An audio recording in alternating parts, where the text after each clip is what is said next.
So I just want to thank you guys for meeting with me and answering these questions. So I guess to get started, I'm curious what has inspired each of you guys to get involved in this production. I guess I can go first. I'll be brave. So I've always loved being on stage. I've always loved being in a theater in some capacity, I suppose. I did dance for 18 years and I always loved that. I did a little bit of acting at the first college I was at before I transferred here to Leslie. I transferred in 2019, so I'm just finishing up my undergrad here very quickly. And so, yeah, this was my last term, and I just was like, you know what? I want to do something fun that's for me and something that I've missed having in my life. And so I saw this, and I was like, yes. I've always wanted to do Shakespeare. I've never really done much Shakespeare at all. I did one Lady Macbeth monologue a few years back, and I loved that experience, especially because it was student-led and student-directed, so it was pretty fun and a one-on-one experience. Loved that. Yeah, so I was like, you know what? Hell with it. I'll audition. It'll be fun. Like, even if I get a tiny, tiny role, I'll still feel super happy. Was not expecting to suddenly get viola and having to be in this show in a full-time capacity. I was not ready for it, but was beyond blessed and excited to do this. This is the first show I've done, I think, in 3 or 4 years, and my first lead role ever. This was amazing. So that's why I did it. I was just hoping for a fun little time for my senior year and got very involved very quickly. Mine was totally different because I did Shakespeare in Turkish 25 years back.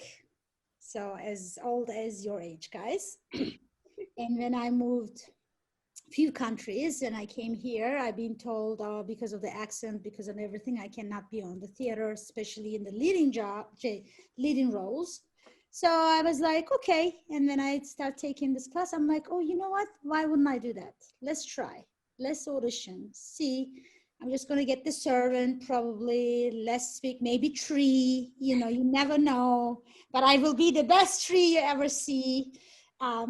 So I got the Malvolio. I was like, holy. And then I was like, okay, let's do this. So 25 years later, I found myself reading Shakespeare in English and kind of proud of myself. And my next one is doing it in French. So hopefully, bucket list, one down, one up. I totally have a similar story to Morgan in that, like, I really, really love acting. But I went into this thinking, like, if I get and my cat is joining us, if I get anything, it's going to be like a very little part, like, especially because I hadn't done Shakespeare, but I haven't done Shakespeare since the last OSP production with Annie, and we did Macbeth. I'll just do it because I really love acting, and we'll just see what happens. And then all of a sudden, I guess, like Morgan and like Ezra, I was like, wow, I have a part and it has a name and I am excited to do it. And my cat screams. This is just like being in rehearsal, everyone can assure you. Yeah. I have a history similar to Morgan and Katie where I did a lot of theater on stage growing up. Although when I was younger, I feel like my real passion was musicals. And as I've gotten older, my alliance or what I'm most interested has kind of shifted, and I've become especially drawn to doing Shakespeare more and more so than musicals. And I think it might have something to do with my English major kind of personality I have going on. I'm studying to be an English teacher, so my love for Shakespeare, I think, goes hand in hand with that. My introduction to Shakespeare was when I was in 8th grade and I played Nick Bottom in A Midsummer Night's Dream. So I think playing Sir Andrew almost felt like a bit of a homecoming for me because Nick Bottom and Sir Andrew are very similar characters personality-wise. And I love dramatic shows. I love intense stuff. Like I did Macbeth with OSP a couple of years ago, and I got to be the first witch. Katie and I were witches together. It was a very good time. But I think my real, like, my passion lies, I love playing comedic roles. I love playing funny characters. I love making people laugh. And I think doing this show was an especially interesting challenge for me, because I feel like a lot of my comedy and the way I like to act funny, I do a lot of facial expressions, and people who have acted with me before know that I'm very much like a facial expression type comedic actor. So it was definitely an exciting and interesting experience to be doing this role that on stage would rely on a lot of physical comedy and like facial expressions, but doing that without having that aspect. It was really fun to return to Shakespeare, because, you know, I've done OSP recently. I was in a couple of shows with the Walking Shadow Shakespeare Company. I did Merry Wives of Windsor Shakespeare in the Park back in May before the pandemic happened. And then I was going to be in Troilus and Cressida with the same company, but I had to step away for other reasons. But it just felt really good to be doing it again, because Shakespeare is something that I care about a lot, that I'm very passionate about. And I think being able to act and do that during this time when live theater is missed so much was a very healing experience for me. And it was just great to be able to laugh and be with this great community of actors and crew. Yeah, similar to a lot of you, I did theater from a really young age. Like I was in my first play when I was 3. I played a mouse. And then, so I say that Twelfth Night was my first Shakespeare play, and then Macbeth was my first actual Shakespeare play, because I was in Twelfth Night when I was 11, but it was Twelfth Night Junior.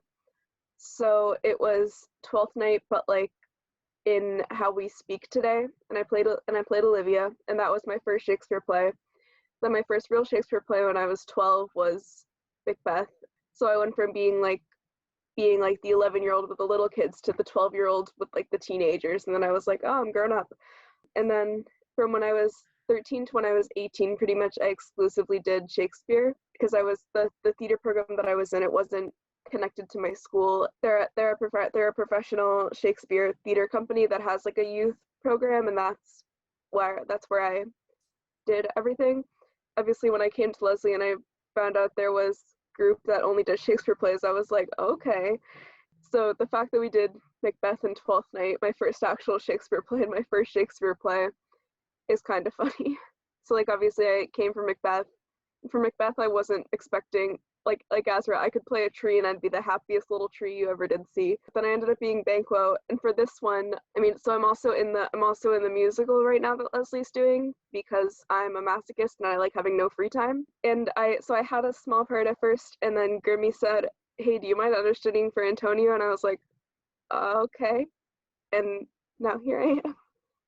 I also want to jump off of what Laura was saying too, and just be like, Twelfth Night is a show that's very important to me personally as well, because it was the first ever Shakespeare media I ever consumed when I was really young. I think I was maybe 8 years old, and I watched the 1996 movie, and like I like identified so deeply with it, just being like such such a queer show and such like a gender non-conforming show, and being exposed to it at that young an age, I think had like a huge impact on me. So being able to do the show now when I'm at a place where I'm comfortable with those aspects of my own identity felt, again, like I said earlier, it felt like a homecoming in a way. So it was a really meaningful experience, I feel. And I feel like a lot of my castmates probably feel similarly as well. That's beautiful, guys. I love all of your stories. It's so interesting to see, because I interviewed some of the other actors as well, and it's some people have never done Shakespeare, and others like you guys are way more familiar with it, and it's just so interesting to see it, like everyone's perspective. Moving on to my next question.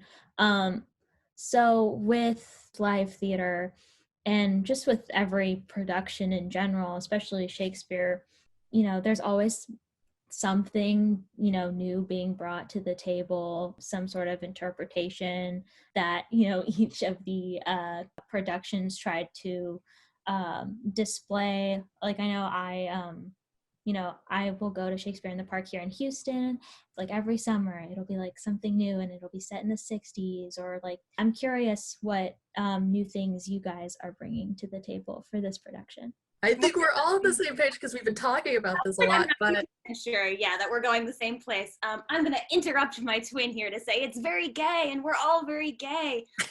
I saw 3 faces light up here as soon as you were like, "What's new?" Because every single person who like is queer and is doing this show, which is such a queer show, like Liana was able to touch on, I think so immediately upon seeing that 12th Night was our option, even like before getting cast, before even reading. So many of us, and that comes down to like, Morgan and Laura and Liana and myself, but also folks who aren't on this call, who I assume also talked about how exciting it was to be gay. But like Liana said, like it's such an important, exciting show to be able to do when you're a queer person, that we all put, I think, so much queerness into this show. And that goes down to like, talking. We had a really deep discussion, I think Morgan and I especially, because we both play the twins, and I know that there was a huge discussion about like, what does that like trans identity look like for Viola? Like what do the pronouns look like? Like what is that, the cat is screaming, like what does that all look like? And that ended up being something that we talked about for both of the twins, is like both of them having this really interesting relationship with gender and with their identity. And I think that kind of happened throughout the cast. Like I know that Liana also had thoughts about like Andrew's gender and identity, and I know that there were also thoughts from Laura about Antonia's identity. But the thing that I would say we especially have in this 12th Night production is a ton of queerness, which is so exciting. yeah, definitely. I think all of us just went, yes, we get to talk about this finally. It's something that I've like really wanted to dive into in this show, especially for Viola, who is such a fascinating character for me to play, as someone who is very femme presenting but is non-binary, and like it was such a treat to really delve into it. Like it's a character that I could relate to. I could get into her head, and I knew it was happening, and I knew her beliefs about like feeling attracted to both men and women at the same time and being very confused and everyone's yelling at her constantly and she's like, I don't know what's going on. And I think that was just an amazing part of it. And I think it was also super cool having so many non-binary and femme-presenting people play male characters, like very typically male-based roles, where in like original Shakespeare, it was always men who were on stage and men playing women. So I love having this kind of cast of women playing men, or people who don't necessarily identify as a gender playing whatever role they want. And that's what I want for all Shakespeare, really. Like I just love this concept, and I've seen it done before with like Romeo and Juliet. I've seen it done, I think, with Hamlet sometimes, but like I love this, and I think it was such a joy in that regard, and made it feel so much of a really tight-knit community, that like we all felt comfortable. And I think hopefully that comes across in the recording once people listen to it, that we were there with each other. We did the first reading for Act 5, and Katie and we talked about this. I started crying like the very first time we did this, like it, and I don't know what it was, but there was just something about it that just hit home. And I think we both felt it, even though we're over Zoom and I've never met in person. I've never met any of you in person. So yeah, that's kind of the magic of this version of it. I mean, being over the internet, but also having this community of people who get it, who understand and support it, which is great. I kind of want to play off of what you just said, Morgan, because I used to act too, and talking with the other actors, there is this like transference of story and emotion through live performance. And all of you have spoken about past performances and stuff, and a lot of times actors feed off of that energy. So how do you transfer that emotion and energy and story through a pre-recorded production like this that's just audio, and especially for you, Liana. I know you mentioned earlier about facial expressions and how you're very big on that. So I'm curious to know how you guys have been doing that. Yeah, so for me specifically, it's definitely been an adjustment. I know that when we were doing it live, like in rehearsals with all of our faces in the little windows, like I'd be making the expressions I would be making on stage in that moment. And like for me, that means continuing to do so even when like my character isn't speaking, but I know I'm on stage, I would still be like making the faces as if I was there. And I think for me, that really helped me get into the script and made me really feel as close to being on stage as I possibly could be, while also kind of like adjusting for this new kind of environment. Because, you know, I've never done a show like this before. I think a lot of people have never done a show like this before. And who knows if it'll happen again after this pandemic after things kind of return to normal. So it was definitely an interesting experience adjusting to that. So for me, it was mostly I was just watching the faces of other actors while we were in rehearsal. I mean, me and Morgan have this one moment where we're in like a duel and we're like complaining to each other, or like we're like mad at each other in like the final scene. And like there's this moment where we would always just go like we like make a little face at each other. And I feel like that like even before, because I feel like quite honestly, because of the format of this show, it's been tough to just kind of have conversations with people in the cast and kind of chat with people in the cast. So in some ways, I feel like the people in this cast like are just the characters, especially people that I don't know in real life, like that I have never met in person before, who I don't really have conversations with outside of this context. It was just kind of like, this face is this character. So it allows me to become the character that I am through that. So for me, the biggest adjustment was when we started doing it without cameras on, because then I couldn't see people's faces anymore. So it was kind of figuring out, okay, so how am I going to react to this when I don't have somebody's face, like facial expression to go off of? But I was grateful that we only started doing that once we had plenty of time in rehearsal to get accustomed to what people's faces already looked like during those scenes. And then throughout this whole time, I was visualizing what would be happening on stage if we were doing it in person. And of course, when we had our cameras off, I was still doing all my acting and facial expressions because that's the way that I was able to get into the character. I felt Morgan's energy of us making faces at each other. And then also me and Katie having to like bop each other with swords at one point. So yeah, Andrew gets in a lot of little tussles, I guess. But basically TLDR, it's just thinking about people's acting, even if you're not actually seeing it, and still it's a different kind of building off of each other's energy, I feel, than it is in traditional acting. But in some ways, the core of it is still there. And if you really dig into it, you can find it. See, for me, it was totally opposite. When I saw you guys and see it on the screen, I felt shy. I'm a touchy person. I need to feel your energy. And screen wasn't making it easy for me. But once with screens off, I was able to build my own stage visually in the house. I can dress up everybody. I can put the, hairs and clothing. And that made it so easy for me to be a Malvolio and play. And I just went all over the place, my hands, my body, my hair, and I could just do anything. So it was easier that way. But it's been pleasure, seriously. And one of my friends asked me what I'm taking every day to feel this way. And I said, I just don't know, I wake up this way. So when I read the character, once I get in and I'm like loving it. And I think that's part of the communication for me. I communicate through them. It's also for me personally with the Zoom theater aspect. This isn't my first Zoom production. This summer, I wasn't in it, but I interned in costume design for Youth Merry Wives of Windsor. And so the way that they did it was they actually performed it live over Zoom, and it was live streamed over Facebook.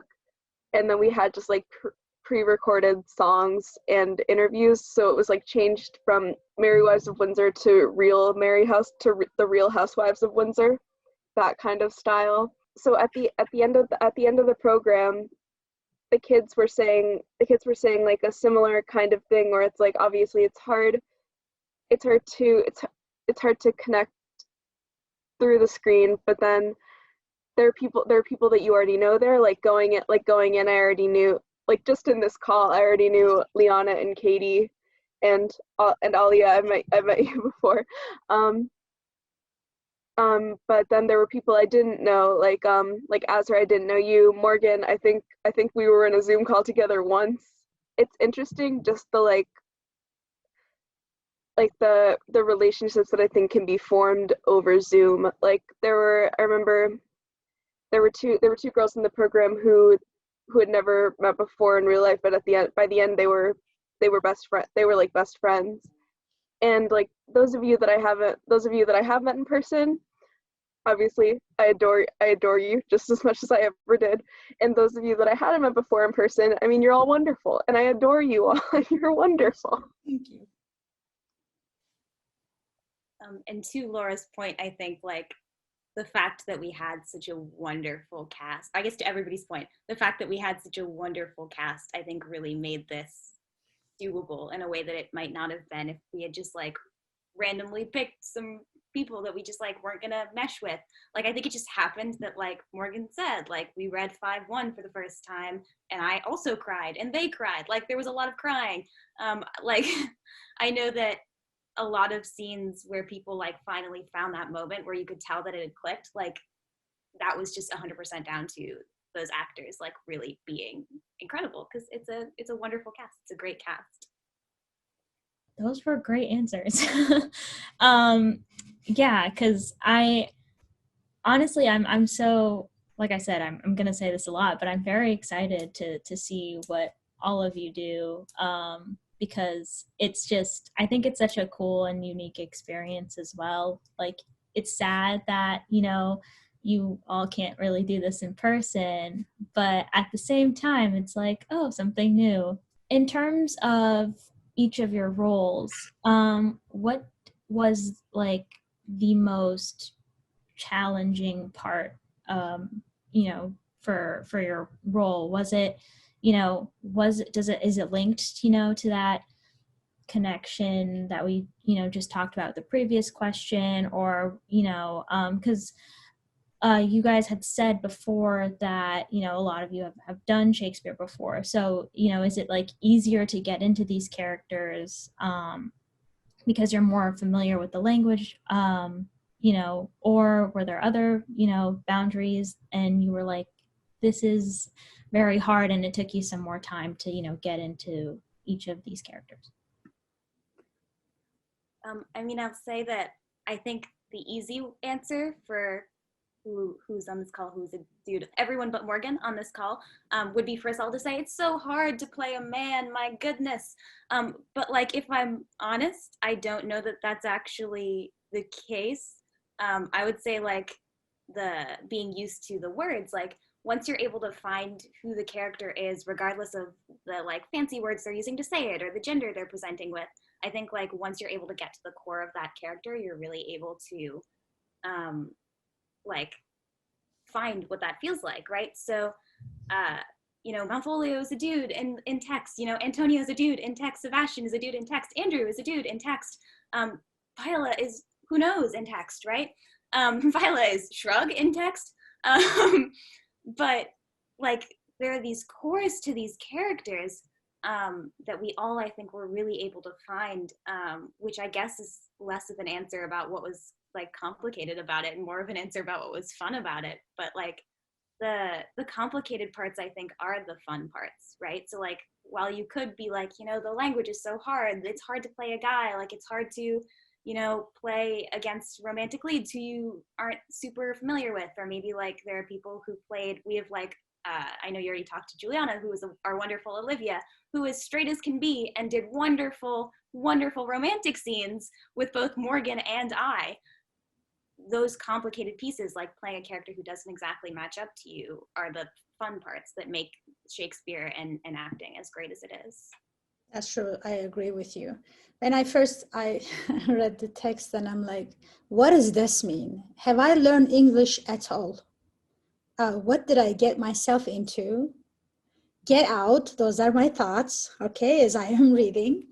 And I said, hold on a second, I'm going to play the dude.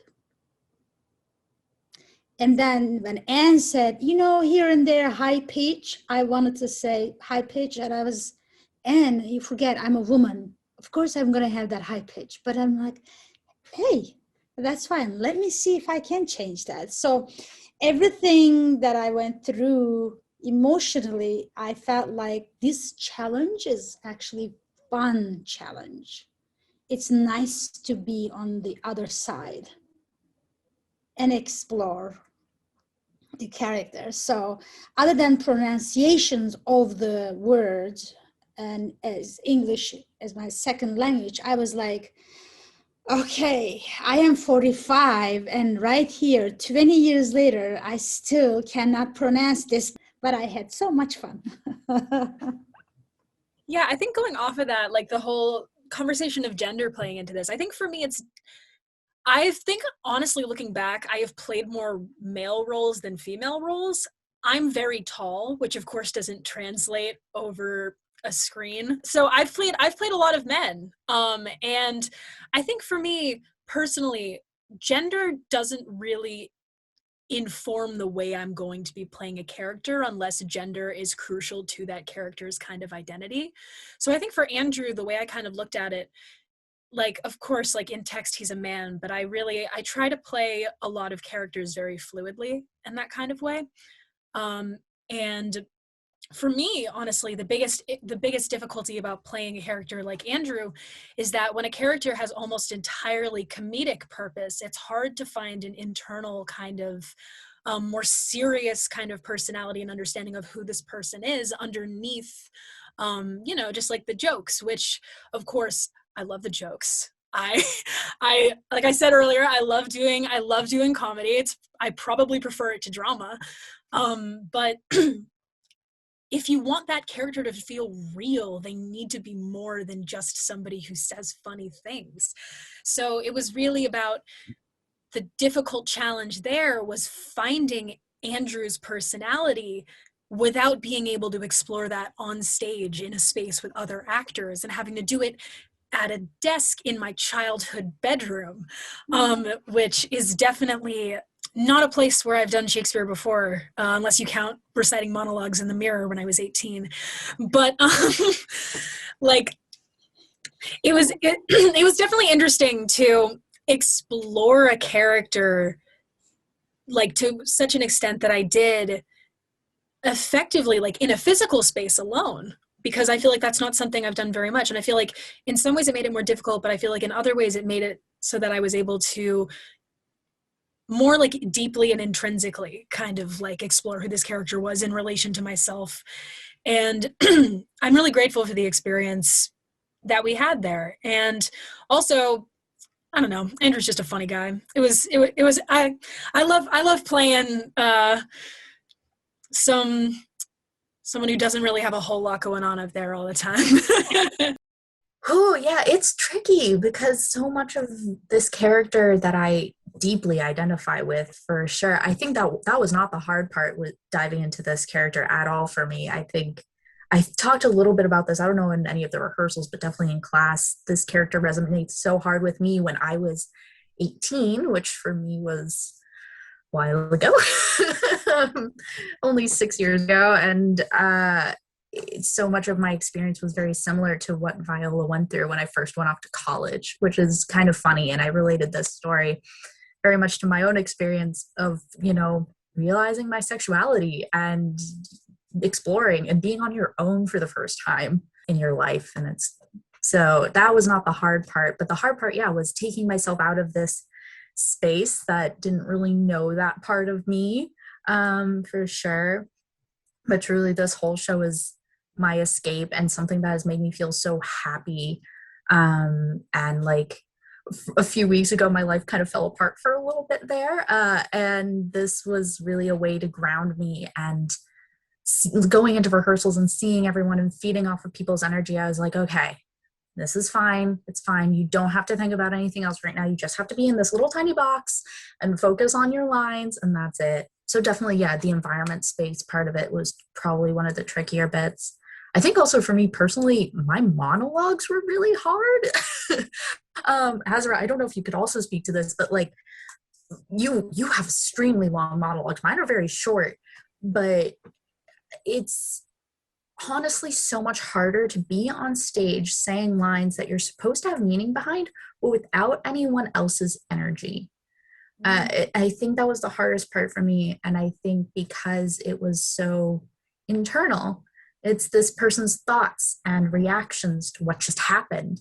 Azra, one of my favorite monologues, Azra and I are in. It's a brief little scene, but it's so powerful and very important to the story. And it was so tricky to find the intent behind each of those words, every single word that I had to say.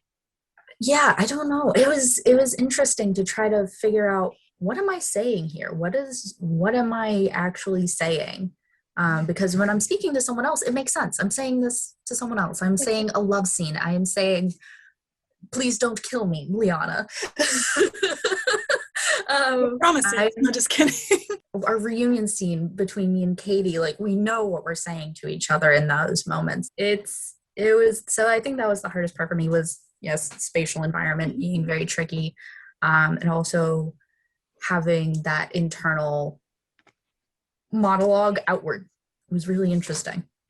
I think what we're gonna just miss out of this, we had so much fun, but I can't stop thinking, if we were on the stage and each day we get to know each other and our personality. Look at us right now, within, like, from screen to screen. I can just see that visually where we would have been on that day.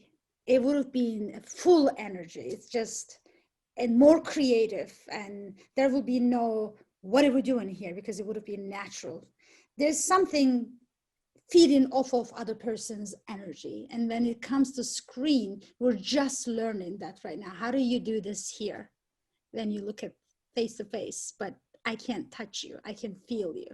That's the part. But I will miss that one. I just totally want to say that I completely agree with you, Azra, especially because, like, especially between, like, you know, just speaking to you, Azra, like this, I don't think we've ever actually just like spoken as you and me before. Like, yes, me and Katie are very close. I've known Laura for a long time. And, like, you know, I consider me and Morgan friends too, even though I feel like we've also really never like spoken face to face as ourselves in, like, on a video before. So it's just like, it is so strange the way, like, that the screen has a bit of a barrier, whereas, like, because, you know, when you're in a rehearsal space, there's moments where you're not on stage, there's moments where you're backstage, there's moments where you can just chat with people, and I feel like you don't really get that in this kind of Zoom rehearsal space. So it's a very different experience where I feel like I didn't get to know everybody as well as I would have liked to. And do I think that impacted our acting? I don't think so. I still think we all were fantastic at what we did, but I think it could have gotten, like,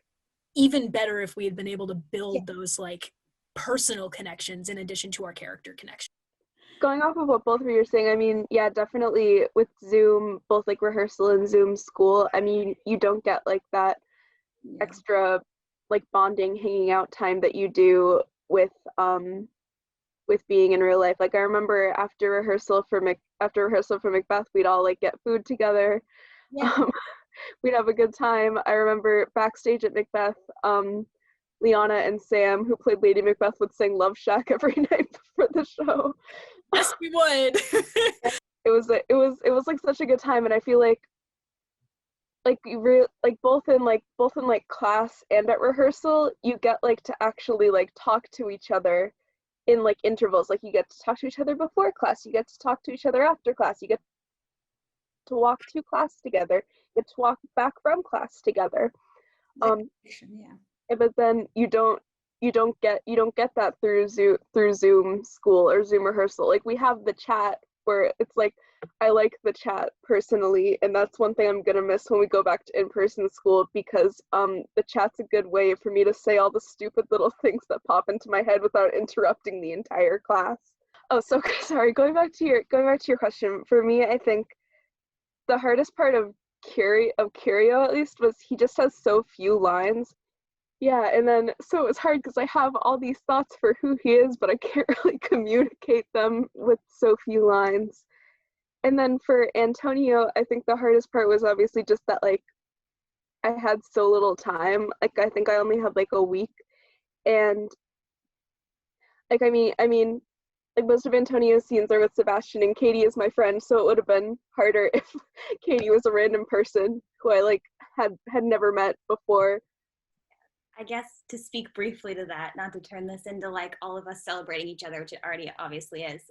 But as a Sebastian who got to play against both our original Antonio Will and our new Antonio Laura, I can say that like it was a vastly different experience, but they were both incredible. Like I had different experiences reading. My favorite scene between the two of them is 3-3.